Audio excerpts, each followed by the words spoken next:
Selamat datang di dalam program GPDC sekali lagi Bapak Ibu sekalian. Dan saya ingin bahas mengenai hamba-hamba Tuhan yang saling gigit, saling tusuk dari belakang, saling menjelek-jelekan satu sama yang lain. Yang satu bilang itu sesat, yang satu lagi berkata itu nggak benar, yang satu lagi berkata doktrinnya ngaco, yang satu lagi bilang dia dapat wahyu wangsit langsung dari Tuhan, jadi nggak belajar teologi, yang satu lagi berkata dia udah belajar puluhan tahun di bidang teologi, jadi dia tahu segala-galanya. Nah, Anda bikin pusing nggak semua itu semua? Kok jadi begini ruwetnya ya?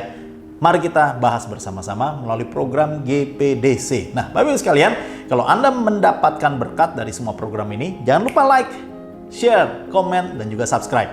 Sehingga program ini jadi berkat bagi banyak orang. Ayo kita berdoa bersama-sama. Bapa di surga, kami berdoa biarlah terang Tuhan menyinari hati dan pikiran kami semua, sehingga kami semakin menjadi jelas apa yang firman Tuhan ingin sampaikan. Dalam nama Yesus kami berdoa. Amin. Kalau kita melihat semua sosial media, kadang-kadang kita justru makin pusing, makin bingung, saudara. Karena kok ada aja yang menjadi sorotan, yaitu kelakuan hamba-hamba Tuhan yang disebut pendeta lagi, atau evangelis lagi, atau referen lagi, atau yang namanya apostle, ada lagi yang namanya nabiah dan sebagainya, yang ternyata saling bersaing, saudara. Saling meninggikan diri dan saling tanpa malu-malu lagi menyebut nama lagi siapa yang diutarakan. Nah, bagaimana pandangan Alkitab mengenai setiap orang-orang yang melayani? Saya ingin mengambil satu sisi yang menjadi renungan kita hari ini, yaitu Matius 18 ayat 1. Pada waktu itu datanglah murid-murid itu kepada Yesus dan bertanya, siapakah yang terbesar dalam kerajaan surga? Saudara, ternyata namanya pertikaian, namanya saling bertengkar, saling gigit-menggigit, sudah mulai dari zaman murid-murid Yesus. Mereka semua berantem, berkelahi, siapa yang disebut terjadi terbesar? Petrus kah? Yakobus kah? Andreas kah? Yohanes kah? Atau siapa?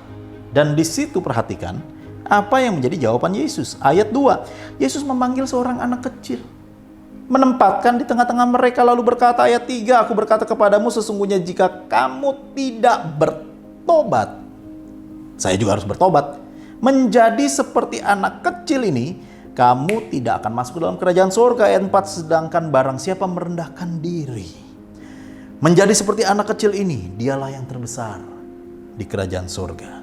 Wow, saudara. Bukankah kita seperti ditempeleng kiri kanan sama Tuhan Yesus? Mengapa sih banyak orang berdebat? Sederhana saya perhatikan. Sering latar belakangnya adalah kesombongan. Betul nggak? Keangkuhan. Merasa seorang lebih tinggi daripada yang lain. Merasa seorang lebih hebat, lebih benar daripada hamba Tuhan lain. Yang kedua, mencari subscriber, saudara. Alamak. Karena makin jelek-jelekin, makin mencaci maki, makin membuat isu, subscriber makin nambah. Aduh Tuhan. Saya harus katakan, hati-hati saudara. Hanya gara-gara subscriber dapat 1.000, dapat 10.000, dapat 100.000, tapi mengorbankan kawan sekerja di pelayanan. Betapa malangnya pelayanan ini. Dan yang ketiga, alasannya sederhana, saudara. Yaitu apa? Justru supaya melampiaskan emosi di tempat muka umum, saudara. Ada masalah satu dengan yang lain, berdua saja gitu.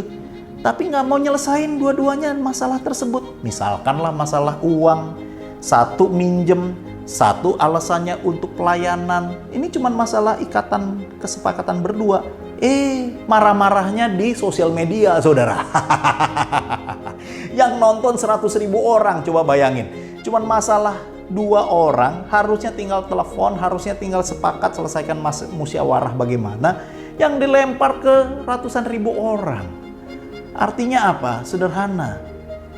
Di balik itu semua ada kesombongan, ada keangkuhan, ada yang mencari subscriber, Ada yang menjelek-jelekan supaya namanya jatuh dan sebagainya. Tetapi saya ingin pastikan itu semua Tuhan tegur.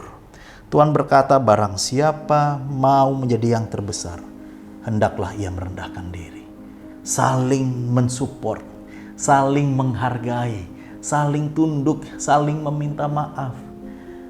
Saya khawatir subscriber bisa 1 juta, tapi gagal menjadi yang terbesar di surga. Betapa menyedihkan, betapa memilukan. Ini adalah sebuah cerminan buat kita semua dan juga buat saya. Mari hindari. Mari kita berdoa. Tuhan, kami berdoa, biarlah kerendahan hati menguasai kami semua.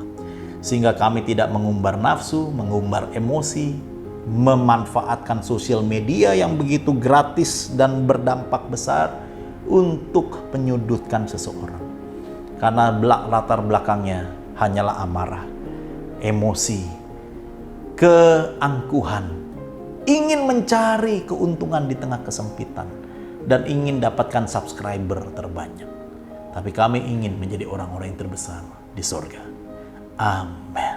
Bapak Ibu sekalian, pesan saya hanya satu. Sebarkan kabar baik, bukan kabar buruk.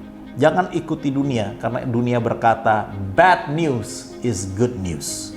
Tapi saya harus katakan God's word is good news. Kiranya itu terjadi bagi kita sekalian. Amin. Jika Anda diberkati melalui program-program GPDC, jangan lupa ikuti program-program selanjutnya. Tuhan Yesus memberkati. God bless. Jangan lupa like, comment, subscribe, dan share. Sampai jumpa lagi di Glow Pastoral Digital Channel. Tuhan Yesus berkati. Yes. Halo teman-teman semua, buat kalian yang belum memiliki tempat ibadah tetap, yuk gabung bersama kita di GBI Glow Fellowship Center. lokasinya ada di Glow Tamres, Glow Gading Marina, Glow BSD, Glow Dynaplus, Glow Depok, Glow Majestic, dan Glow Cibubur. Kita tunggu kehadiran kalian. Tuhan Dan Yesus Yesus memberkati. memberkati. Amin. Amin.